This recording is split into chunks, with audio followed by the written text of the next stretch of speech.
சேலத்தைச் சேர்ந்த சமூக ஆர்வலர் பியூஷ் மனுஷ் தற்போது செய்தியாளர்களை சந்தித்து வருகிறார். அதன் நேரடி காட்சிகளை பார்க்கலாம்.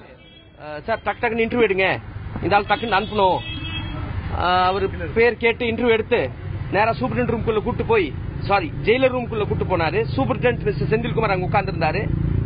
கம்பீரமான தாக்கம் நடந்ததுங்க. அடிக்கிற அடி தாங்கவே முடியல. 25 பேர் வந்திருப்பாங்க உள்ள. 25 30 பேர் உறுதியா கண்டிப்பா உள்ள வந்தாங்க. ஒரு 7-10 நிமிஷம் தாக்கல் நடந்தது. குச்சியால காலில் அதிகமா அடிச்சாங்க. அடிச்சு வெளியே கொண்டு வந்து போட்டாங்க.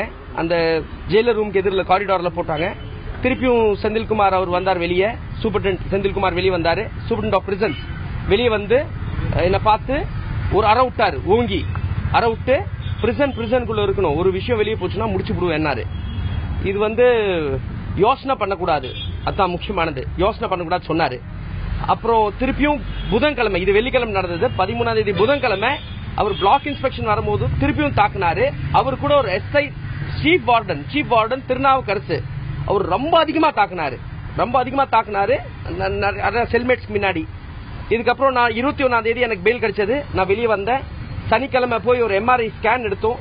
எம்ஆர்ஐ சிடி ஸ்கேன் எடுத்ததுல பிராக்சர் வந்திருக்குங்க. காலில் எனக்கு பிராக்சர் வந்திருக்கு, எடிமா வந்திருக்கு. இது ரொம்ப முக்கியமா, எடிமானா ரத்த கட்டி ஏன் வரக்கூடாதுன்னா, எனக்கு முதல்ல கேன்சர் டியூமர் எடுத்திருக்காங்க. நான் அவர்கிட்ட காமிச்சு விட்டேன். எனக்கு டியூமர் பின்னாடி இவ்வளவு பெரிய கட்டி எடுத்திருக்காங்க. அந்த உள்ள இன்டர்னல் இன்ஜுரி எது ஆனாலும் அது கேன்சரா வரதுக்கு வாய்ப்பு இருக்குன்ட்டு தான் அந்த தெரப்பி போயிட்டு இருக்கு எனக்கு. ஸோ இதனால இவ்வளோ ஒரு லைஃப் த்ரெட்டன் கொடுத்தனால நான் இப்போ நம்ம ஹஸ்தம்பட்டி காவல் நிலையத்துக்கு வந்திருக்கோம். ஒரு புகார் செந்தில்குமார் சூப்பரண்ட் ஆஃப் பிரிசன் மேல கொடுக்க அண்ட் மிஸ்டர் திருநாவுக்கரசு மேல கொடுக்கறதுக்கு. ஒன்னு. ரெண்டாவதுங்க, உள்ள போய் இந்த தாக்குதல் நடந்ததுக்கு அப்புறம் ஒருத்தருமே பிரிசன்ல தேசிய கொடி எரிச்சுட்டு எல்லாமே தான் கேட்டிருக்காங்க. ஒரு தேசிய கொடியை அவமானப்படுத்துற மாதிரி வேலை செஞ்சிருக்காங்க. உள்ள தேசிய கொடி எரிக்கிறது சொல்றதே ஒரு அவமானம். ஒரு நடக்காத சம்பவத்தை ஒரு பொருளையை கலப்பி விடுறது நேஷனல் சிம்பலுக்கு ஒரு டேஞ்சர். இதுவும் இந்த கம்ப்ளைண்ட்ல எழுதியிருக்கோம். சோ இந்த 2 செக்ஷன்ல நாங்க கேஸ் கொடுத்து எங்களுக்கு கண்டிப்பா எஃப்ஐஆர் ரெஜிஸ்டர் பண்ணி கொடுப்பாங்கன்ற ஒரு நம்பிக்கைக்கு ஸ்டேஷனுக்கு வந்திருக்கோம். Sir, state human right commission first அவங்க சூமோட்டோ நோட்டீஸ் அனுப்பிச்சாங்க.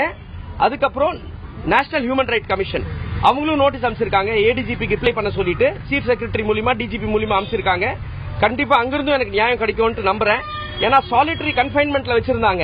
எந்த பிரிசனரையும் தனியா சிறையில அடைச்சு வைக்கிறதுக்கு உரிமையே கிடையாதுங்க. நான் இப்பதான் தெரிஞ்சுக்கிட்டேன். கோர்ட்ல பர்மிஷன் வாங்கி தான் தனியா வச்சிருக்கணும். என்ன HS பிளாக்ல வச்சிருந்தாங்க. ஃபர்ஸ்ட் டைம் 18ஆம் நம்பர் ரூம்ல வச்சிருந்தாங்க, தனியாவே அடிச்சு வச்சிருந்தாங்க 15ஆம் தேதி வரைக்கும். 15ஆம் தேதி என்ன காலையில தூக்கி 21ஆம் தேதி வரைக்கும் செல் நம்பர் 3ல வச்சிருந்தாங்க.